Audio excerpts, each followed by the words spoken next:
I have to say that it makes me giggle that the children pick their own book, because that's exactly how it goes in my house. The best laid plans never quite work out.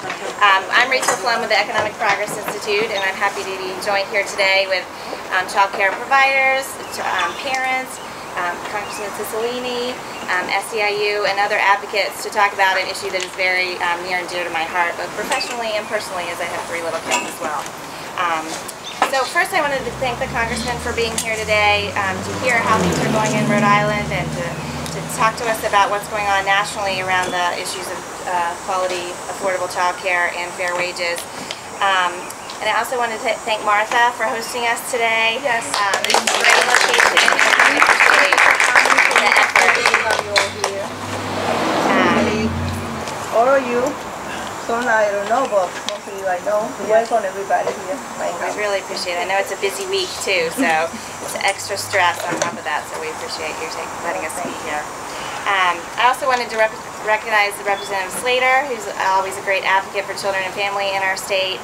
And last but not least, Rep. Diaz, who is the chair of the Permanent Legislative Commission on Child Care and just a tireless advocate for all things around child care. So we really appreciate you being here as well. So before we get to the issues, I wanted to just have a quick round of introductions so everybody can go around and say who we are and where we work, and then we'll get to the topics. So we've done Rep. Slater and Martha. Nicole, would you like to just introduce yourself? Hi everyone, my name is Nicole Ward. I'm in CNA at Greenville Skilled Nursing Center in Smithfield. You're also the mother of 2, is that right? Yes, I have 2 girls. I have a 10-year-old and I have a 7-year-old. Great, so it's a busy week at your house. And then Elizabeth? Oh, Elizabeth Brooke-Bryant, Rhode Island Kids Count. My name is Alexandra Flores, child care provider for 15 years. Mother of 3 kids and grandma of 2. David Cicilline. Leslie Gell from Ready to Learn Province. Sherry Pooh, I'm from West Bay Children's Center, and I'm also mother of 2. Chaz Walker with SEIU 1199 and father of 1. Paola Fernandez, United Way of Rhode Island, mother of 2. Great. So just before we get into letting you all talk, I just wanted to set the stage a little bit in terms of what it looks like here in Rhode Island around child care. As we all know, Rhode Islanders, children and family really need affordable quality child care. We know that 3/4 of our kids have, under the age of 6, have all their parents working or their primary parent working. So they spend time in child care. And we also know that parents need child care both so that they can work, because it's very difficult to take your 2-year-old to the office with you, but also so that there are early learning opportunities available for those children so they're ready to enter school, ready to learn. We also know that child care can be very expensive for a family. We at the Economic Progress Institute do a study that looks at what it costs to live here in Rhode Island, and we find that for a single mother with a toddler and a school-age child, child care costs can consume up to 1/3 of the budget, more than housing and food costs. And families simply cannot afford that high cost.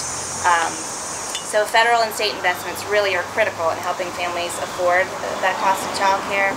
And federal and state investments really are critical in ensuring that the network of child care providers who provide these important services are supported as well.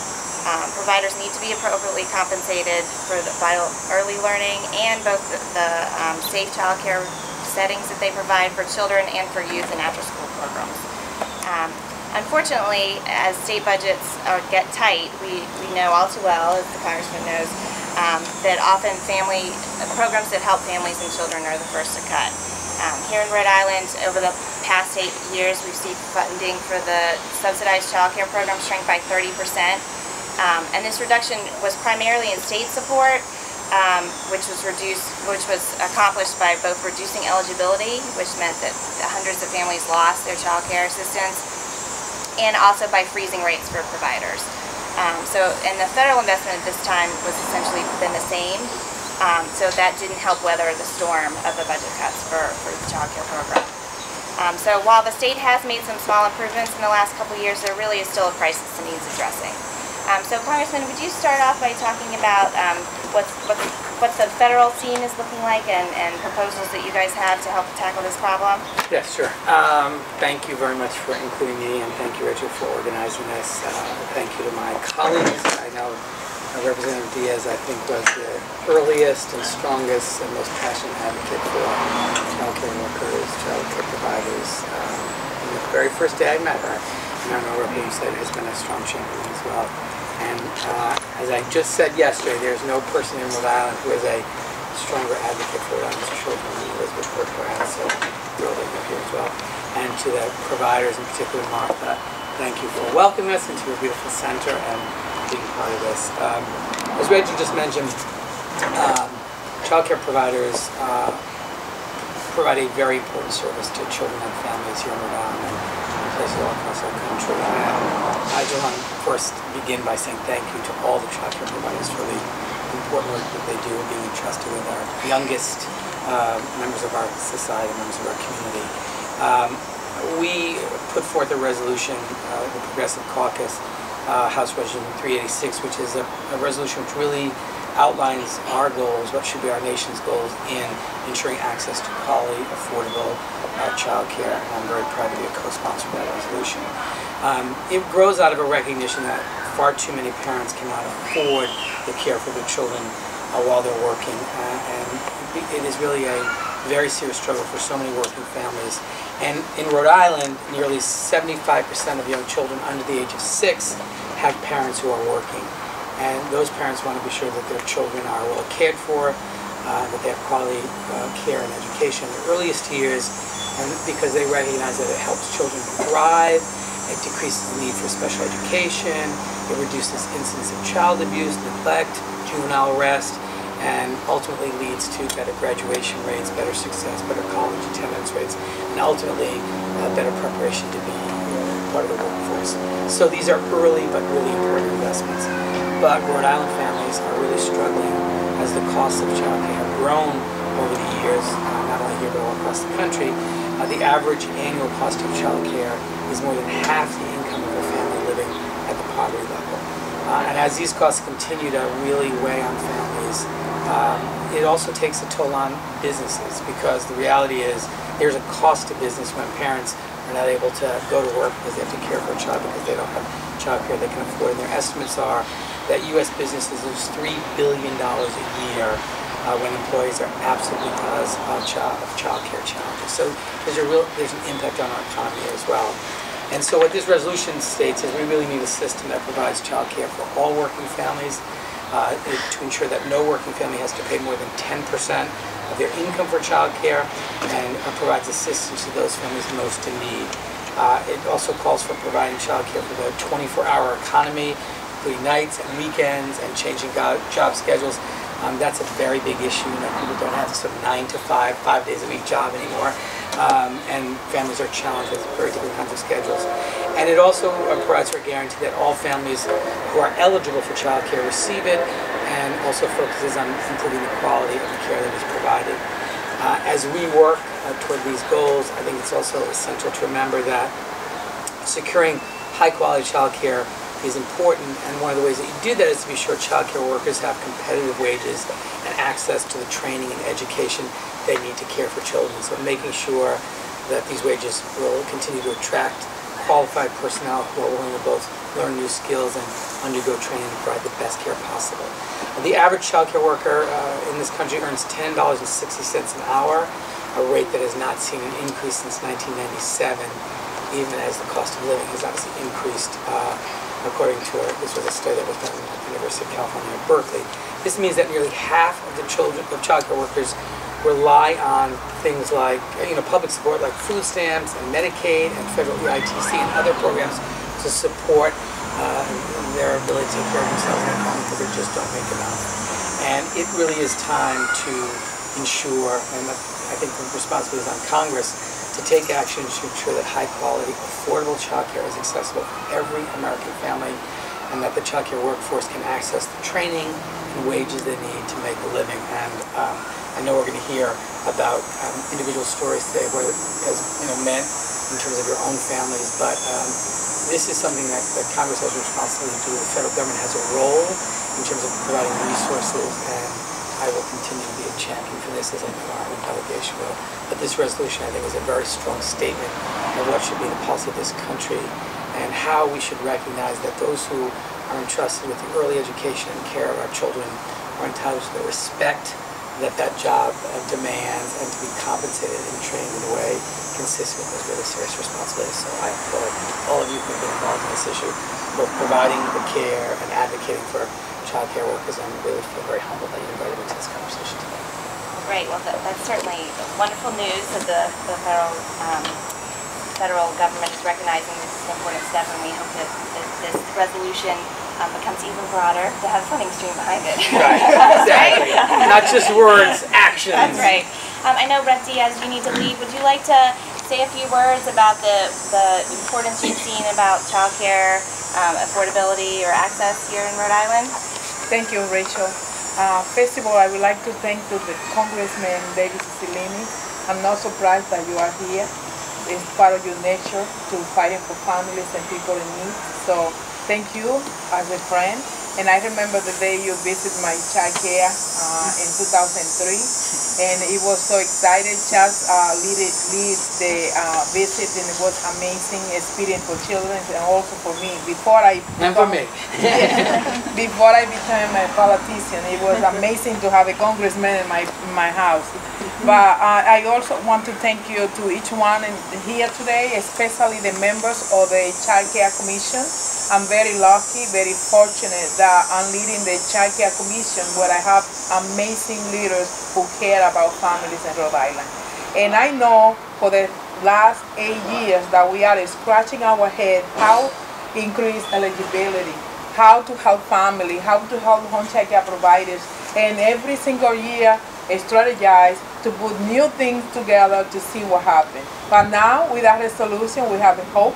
And I'm happy to hear that Washington is paying attention to that, and everything you do there, I know will reflect into Rhode Island. So thank you so much. Thank you to my colleague Scott Slater, because every single legislation that I introduce, the second co-sponsor is Slater. He's my partner in crime and everything I do. So thank you, everybody. I have another commitment with the U.S. Senator White House. He's working with the business in Elmwood Avenue, so I don't want to be late for him. I have to divide, David. He's a senator. Yes. So thank you so much, Martha. I will call you later. And the most amazing union in the state, 1199. Thank you for what you do. Without you, nothing what we're doing would be possible. Thank you. Thank you. Great. Before Rep Diaz leaves, I just want to thank her.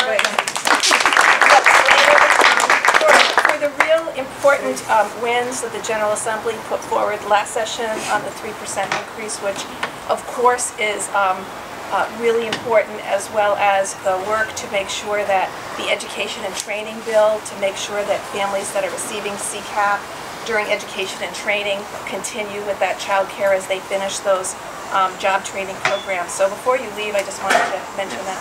Thank you, my sister. Yes, thank you, Elizabeth. Those are important points to make. Bye. I see you later. So I would love to hear from providers or parents at the table if they'd like to share either the importance that childcare has accessible childcare has played in their own lives, or they've seen at their childcare centers, or if they'd like to talk about problems, access issues. We'd love to hear some stories if anybody would like to go first. Go first. Put you on the spot. Okay, great, Nicole, thanks. Well, as I said, my girls are 10 and 7, so they went beyond the ballpark of the 6-year-old. But before that, I tried to get them in childcare, and they were only going to pay a percentage, and I still cannot afford it on the pay that I am being paid as a CNA. So my mother and my grandmother had to step up and help me take care of my children. And I feel as though they shouldn't have had to do that. They have their lives and they have a lot of medical issues. So for them to deal with my kids at that young age, it put a lot of strain on them. So I was really trying and hoping that the state would have helped me more, but it didn't help that much. So I couldn't afford it. I kept my kids home, I was kind of disappointed because in the childcare, they teach children. They read to them, they teach them a lot. And at home, my grandmother and my mother really are not big on teaching. They stick them in front of a TV or, you know, whatever. Yeah. So my kids, they fell behind in the education department because I was busy working, trying to go to school, and trying to take care of kids. So it was really tough on me, myself, as a single parent, and I see other parents struggling as well. I have cousins that have little kids, like just born, maybe 2 years old, and they can't get childcare because they can't afford it. They work minimum wage jobs, they want to go back to school, they want to make something better of themselves, but they can't do it. There's no time, there's not enough pay for them to do that. It's a real issue. If they want us to better ourselves, we need help to better ourselves. Yeah, yes, it seems entirely unfair to ask a family to choose between working and their family life, but all too often we know that is what happens. Would any of the providers like to speak a little bit about what they're seeing in terms of families being able to access their services? Yeah. I have one of my parents that sometimes they can afford the co-payment. It's too high. One of the parents, the co-payment is like 3/4 of the payment. So she's always struggling with the payment. And I have a couple of them. A few of them, yeah. So even with the co-payment amount, it's too high for families?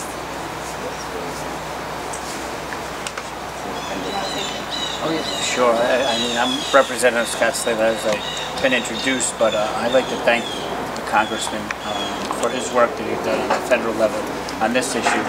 My colleague, Representative Grace Diaz, who had to leave, had the same commitment, but I had told them I'd be a little late because I wanted to stay for a little longer over here and make sure that we stayed.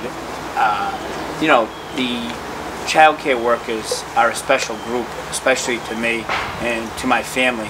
As an elected official in Rep District 10, you know, the child care workers have been there for us for many years and supported so many people in my district. I have many child care workers in my district, and it's an issue that I'm very happy to support and proudly go out there and fight for them on a regular basis. As the Congressman said, Grace, since she's been up there, she has a special connection as she firsthand knows what it has been to be a child care provider.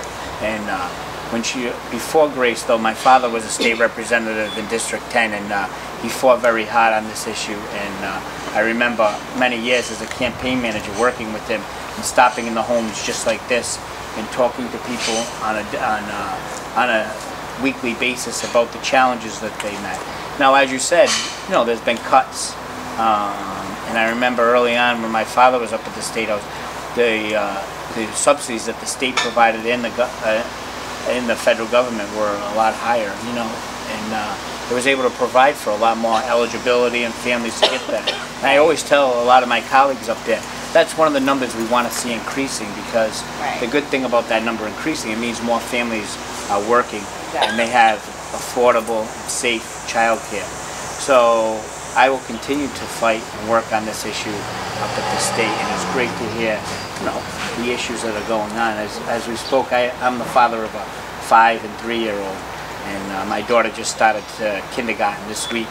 So I would have loved to been able to put her in a center just like this, you know, where she'd interact with other children and have that before she went to kindergarten, and have the learning opportunities that I've seen you provided here. It's wonderful. You have a great setting, and thank you for opening your home to us. And that would have been excellent, because it gives them the opportunity to interact and to have that learning throughout the day before they go to kindergarten. But it wasn't in the cards for us, because I make a good salary, but my childcare was so expensive that it wasn't even beneficial for my wife to go to work. So in order to send my children to a center, it would have been, she would have been making less than what it would have cost us for childcare. So I understand the families that make far less than I do. the challenges that they face. So anything that we can do to help them, help the families in my area, and help kids to ready ready to learn. You know, as your organization says, have them prepared for kindergarten, and the outcomes that we have seen are amazing for kids that have that step up, whether it be pre-K and childcare. The outcomes are wonderful, and it provides a much better result. So thank you for having me here today, and at some point I will end up leaving, but I like to hear what the rest of the panel has to say, and it's been a great opportunity. Well, I see you nodding your head over here, Sherry. Would you like to speak to that point? Yes, I work I'm a child care provider, and I've been doing this for about 28 years. I have 2 children. My daughter is 17 now, but I could afford child care where I work, and she went right from 3 years old, and she aged out of the after-school program. It was a wonderful experience to bring my daughter to work with me every day. I could see her grow. I had full-time hours. She made lifelong friends. She still has the same friends from preschool as she does now. And then I also had my son. My son now is 10. And slowly, as child care prices were increased, I had to slowly cut back hours myself. I'm middle class, 2 working parents, and we can't really afford child care either in my own where I work.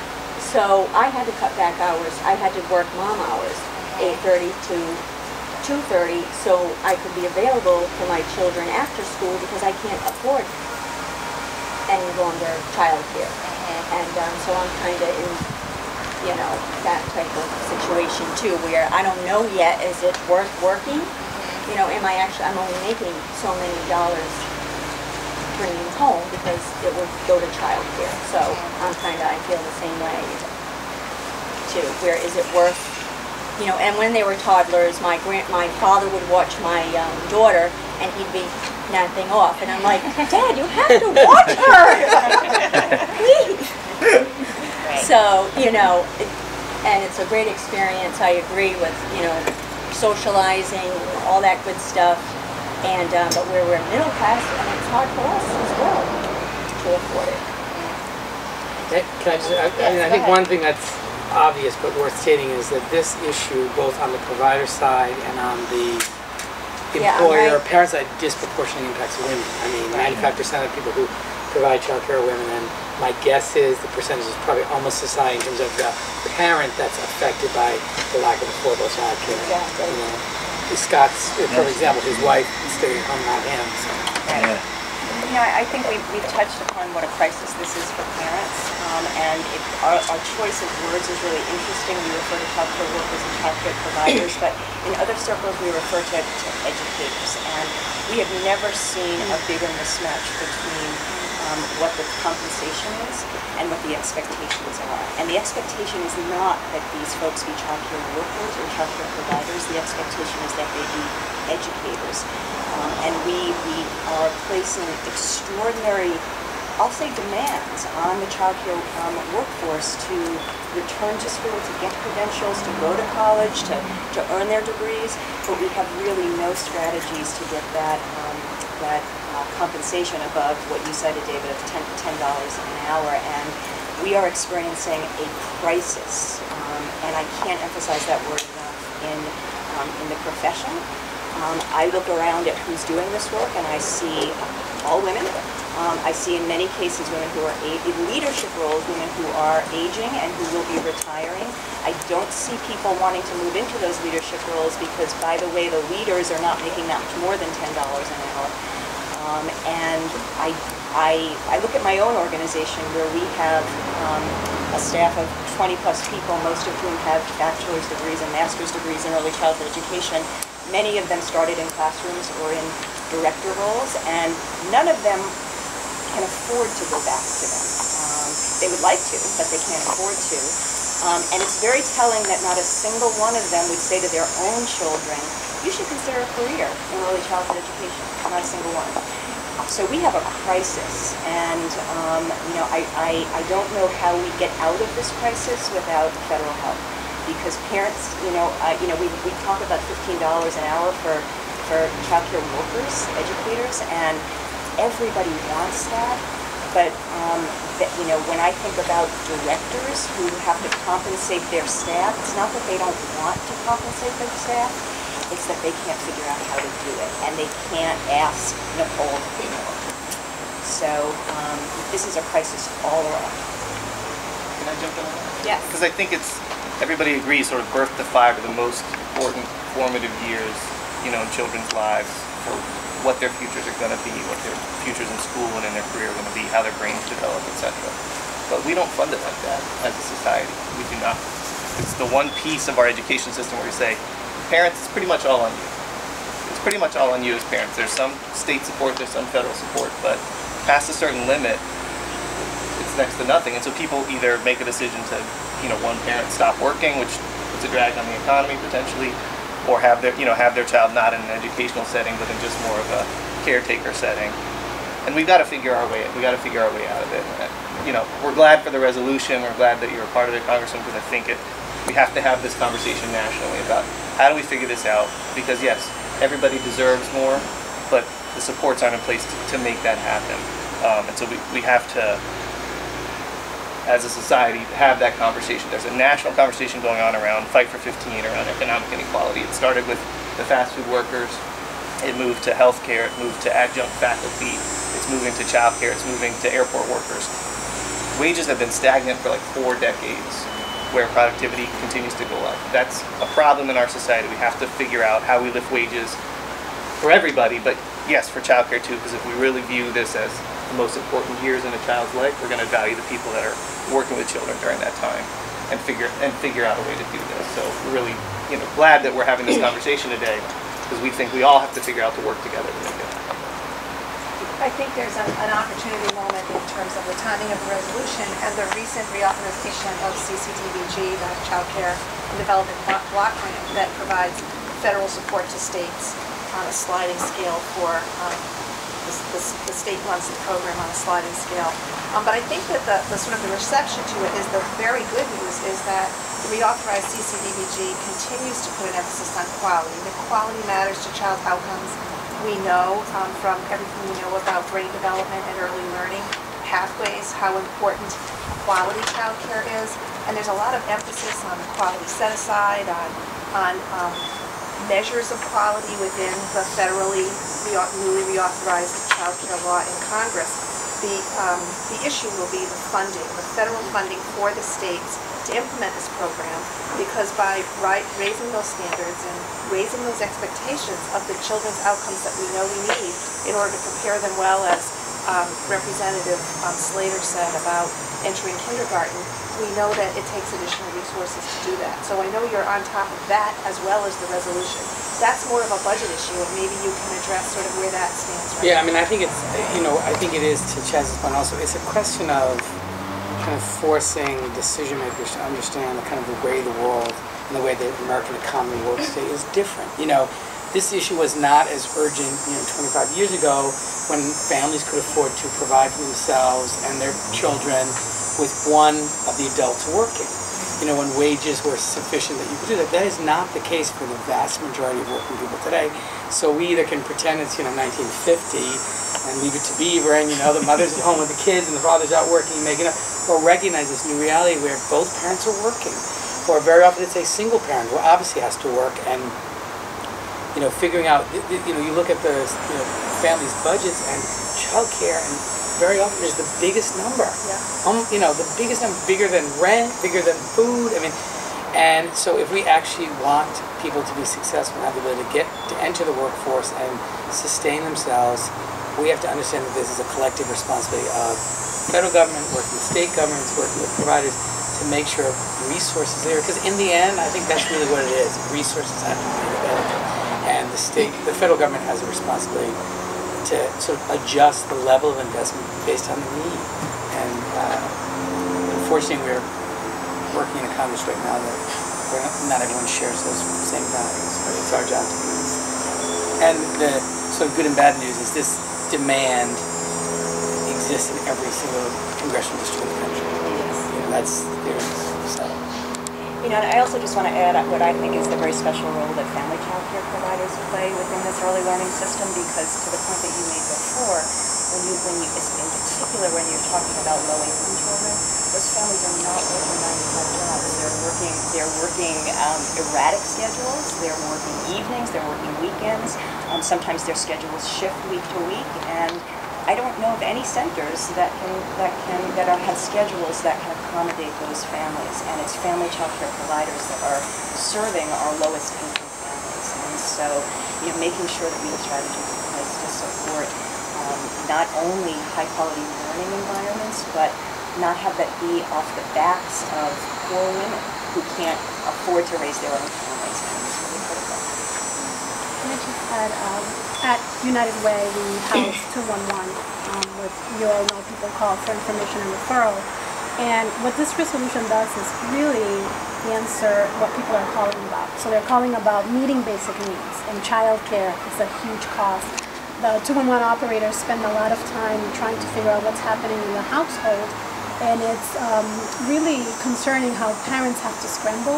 They have to make tough decisions about whether going to work, about whether accepting a wage increase because it changes their subsidies, and it's a struggle. It's a real struggle for parents. We hear it all the time, and parents shouldn't have to have those stresses every day. They want to go to work, they want to do well, they want to meet those basic needs, and a little bit of help with a subsidy could make a significant difference. Sometimes making those decisions or not being able to make ends meet puts them in a different situation where eventually they may lose housing, and the problem becomes even bigger for the family as well as the state. It's very costly. So a little bit of a subsidy, putting them on a plan as they receive the wage increases, as they change jobs, to put them on a path to economic security is critical, and child care subsidies can play that role. So I commend you and I thank you for working on this and putting this together. And I think we all say to you that whatever information you need and however we can help you, we are here to do that. Because we hear it on, you know, whether it's the parents or people calling 211, we're hearing it from all of these parents, and it's really important. So thank you. Well, I wanted to talk to the quality piece for just a minute. I know, as people know, that Rhode Island has gotten a big infusion of federal dollars to work on quality in the state. So does Elizabeth or anyone want to talk to what that quality improvements have looked like over the last few years? And then, you know, how do we go forward keeping the quality high but allowing people to be able to make ends meet while having that increased quality? Well, first I want to just commend the Congressman, because in his opening it was just such a great landscape of facts and figures about where we stand for child care in this country and why there are these pressure points. And we've been tracking child care subsidies in the Rhode Island Kids Count Factbook, and there were many more children receiving child care subsidies back in the mid-2000s, and then there were cuts, and we saw a dramatic, it's sort of what we call almost like looks like a roller coaster kind of graphic. Now we're starting to be on the upswing again, and we've really seen the importance of some key strategic state decisions, such as making sure that someone addressed a really, really important point. We want families to succeed. We don't want to see a family say no to a raise because they will lose all of the child care subsidy, because then that sets us back economically and the family back economically.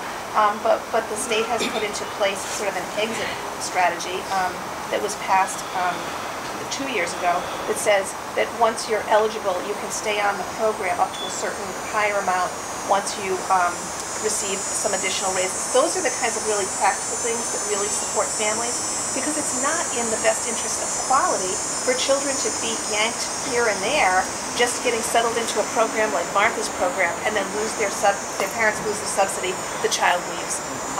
So I think the good news is that with the $50 million Race to the Top Early Learning Challenge that I know Congressman, you and the rest of the delegation were so much champions of, we've really been able to make some progress in some targeted ways with the Center for Early Learning Professionals is up and running. Leslie Gell is a tremendous part of that with her more than 20 years, I won't age you too much because then I'll be aging me, of direct, really trusted relationships with family child care providers, with making sure we understand that professional development isn't just for center-based workers, it's for family child care providers. There have been some quality incentives, program improvement grants that family child care providers have also had access to, as well as centers. So I think we really have a strong foundation, and I really think we need to connect the dots so that the offerings that the Center for Early Learning Professionals has for family child care meet families where they, family child care providers where they are, and we build on the work of SEIU and what's going forward there to really make some extra important linkages right now between the resources that have already been invested in increasing our opportunities for people to increase their education through teach scholarships and other things, so that we really connect the dots even more seamlessly right now, because we just have so many just champions that are doing everything it takes, not only to get up every day and run a family child care center, but be furthering their education at night, be talking to each other in terms of building that sense of community. And maybe, Leslie, you can address a few specific offerings and things that have been used with that Grace to the Top Early Learning Challenge that can be a continuing offering going forward. I would invite you, if you're ever in town, to come to either Ready to Learn Providence or the Center for Early Learning Professionals in Warwick.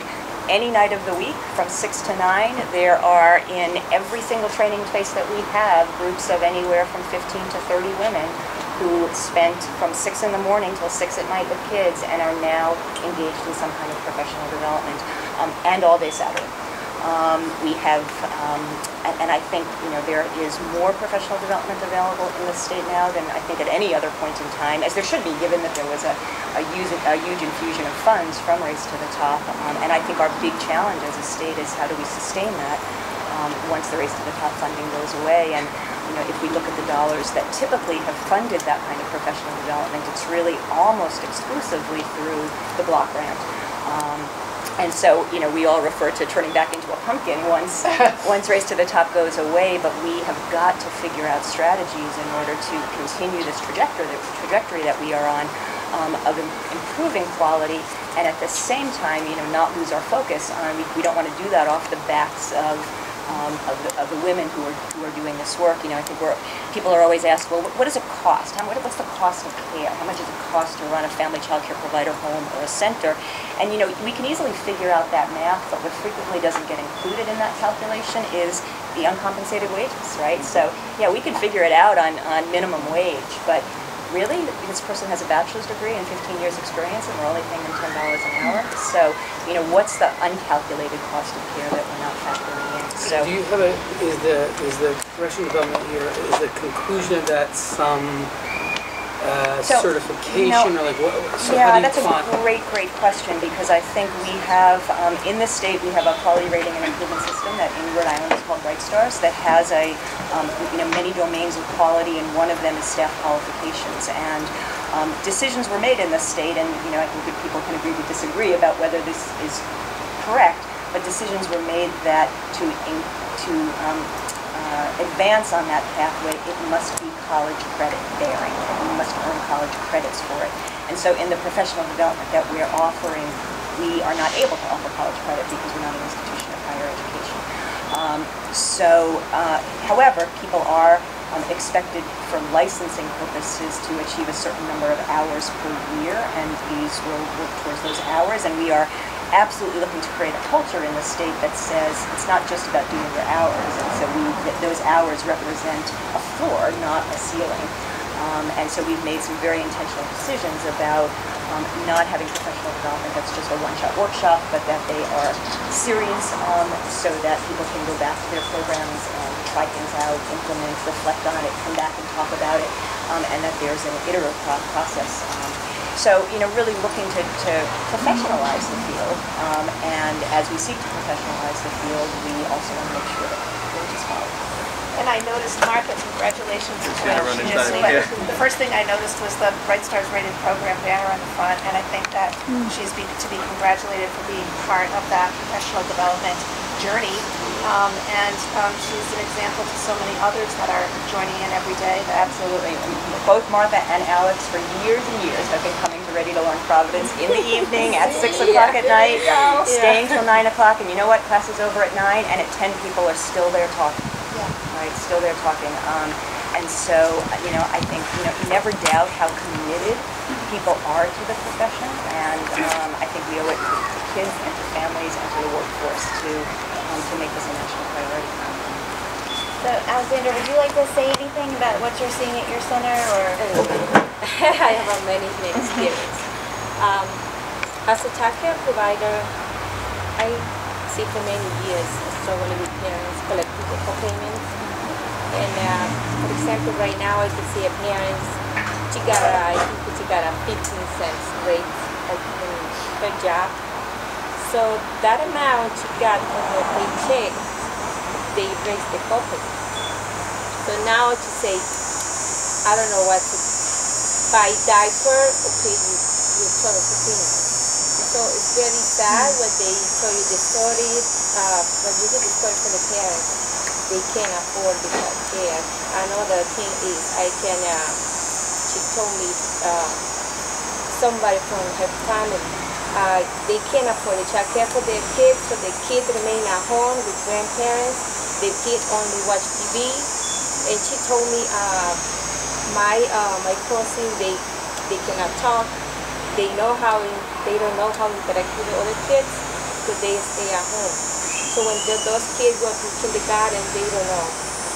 You know, the kindergarten is something new for them.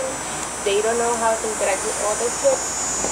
So that's what happened, because parents, they can't afford the child care.